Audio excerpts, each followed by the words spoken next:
mas maayo sa mga unggoy kung ang mga senses nato sarado. Meaning di ta maminaw, pagahit tagtangkugo, pagahit tagulo, ato tabunan ang atong dunggan. Mas labaw ta sa mga unggoy. We must listen to learn. At mauni na naami dini para tabangan mo. We are your partner. Ayaw mo huna-huna nga kami mo BI sa inyo. Negative ang among impression. Kami ang mga partner sa estudyante. Kay kami naa mo tabang alang kaninyo aron nga kamo. Dili maamong, dili mabiktima, dili kamo mabungkag sa gitawag nga ginadili na droga. So karon, kung sama ang atong topic, the truth about ang sa basahon nato ni drugs.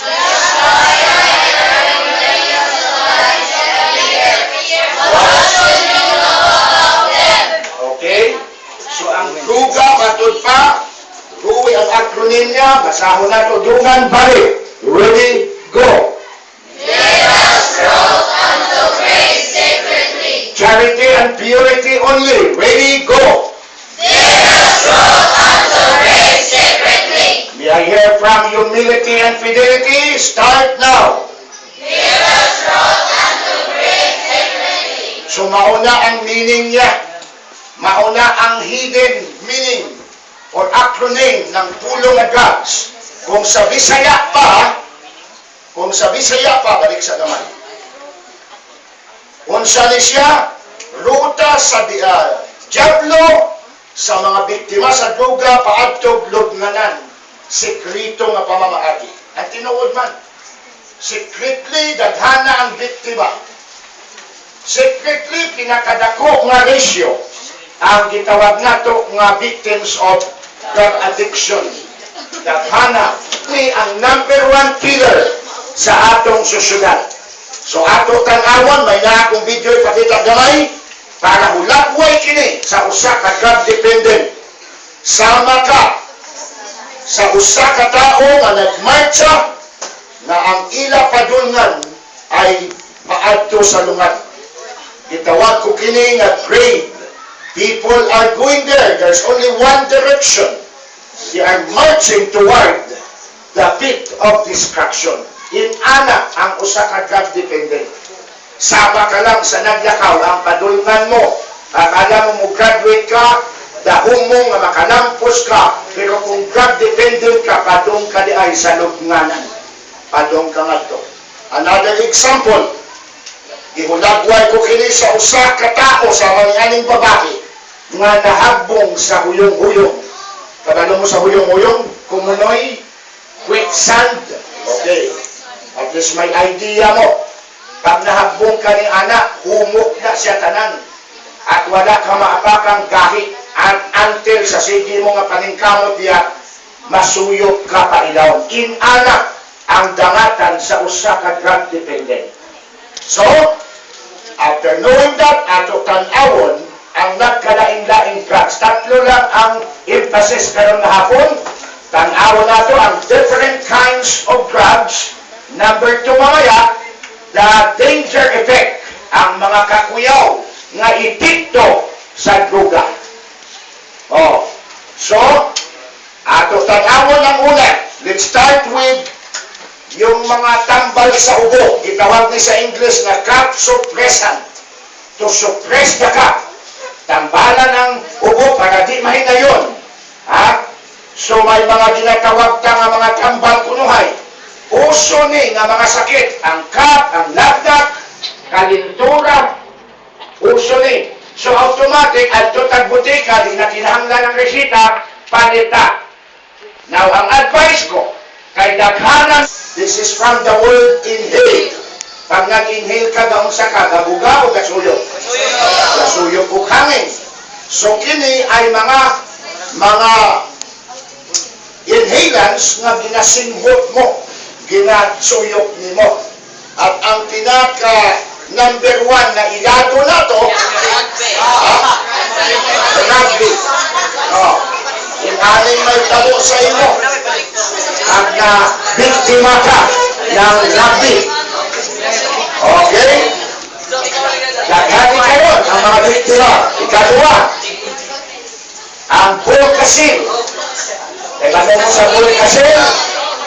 Wadonta na, pangkapal na, nadili na ang buslot, magbanan, usog po na. Sa Cebu City, I do not know here, but sa Cebu City, gikan sa grade 3, 4, 5, and 6, elementary mga users na karon sa public schools. Daghana na ang makaplagan ng mga rapper, mga putos ng bulkasil sa mga CR sa mga public schools sa Cebu. Mauna nga nagtudlo na gani mi, nag-down mi sa mga elementary karon. Usually high school to college lang unta ning amo tudluhan, pero karon gi-appeal na nato ang mga elementary, grade 4, 5, and 6 kay naggamit na ni ani. So, delikado ang sitwasyon. Next, may naapapod inhalants na tinatawag na paint thinner. Pangsapol ni sa pintura. So, ginagamit niya pula. Sunod, ang ginatawag nato nga lacquer thinner. Pangsagol niya po ni, pero kusog ang chemical ni ani na pag-imo singhudo ni dalit ka lang maghal. It triggers hallucination, hubog ka na. Huwag man ka lang inom ug alak nga nung nahubog, lacquer thinner niyang gitira. Ha? So, mauna. Okay? O sa ang mga epekto, ano ang word na harmful? Ano sa Cebuano? Harmful. Makadabot. Okay. Mga harmful. O sa ang maigo sa imo, pag ikaw ay naggamit ng mga inhalants nga ni, by the way, kaning whiteboard na to, kung saan ang gamit sa whiteboard? Chalk or white one? Pen? Pen. Bantay mo kay isa kundi makatrigger ng addiction or hallucination. Tangtamo nyo ang takot, butang nyo sa ilong nyo, stay there for few minutes, taw-taw hulog na mo. Oh. I hope ang mga teachers dili ibilin ang mga whiteboard pen kay base subliun sa mga bata. And then simuton di ay isa na sa inhalants. So unsa ang maigo sa imo gikan sa brain paadto sa mga kidney nimo. Ha? Cigarette smoking, unsa man ang makuha ninyo sa panigarilyo. Tanaw na to. O mauning makuha ninyo. Ang nicotine, unsa pa?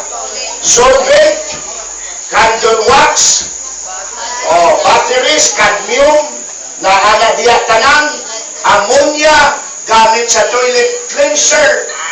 Sige mga suyok, maunang may tabo.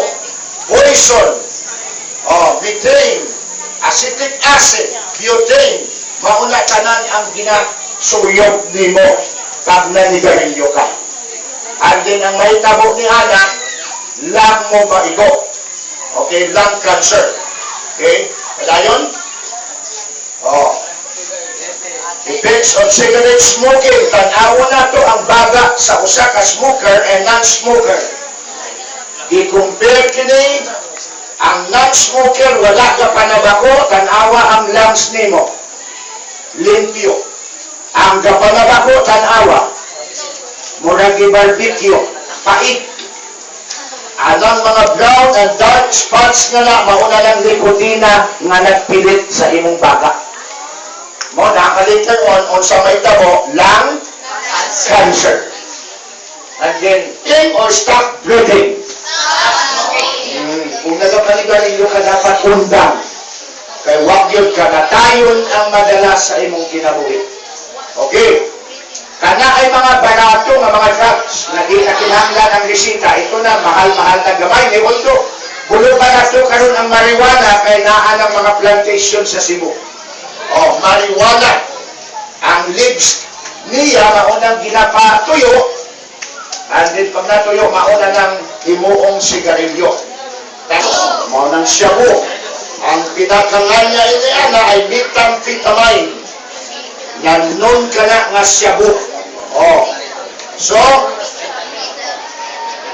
actual sniffing na siya, mga artista ni.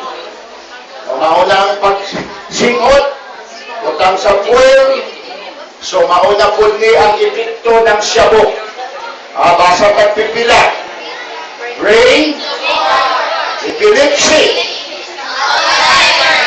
glaucoma,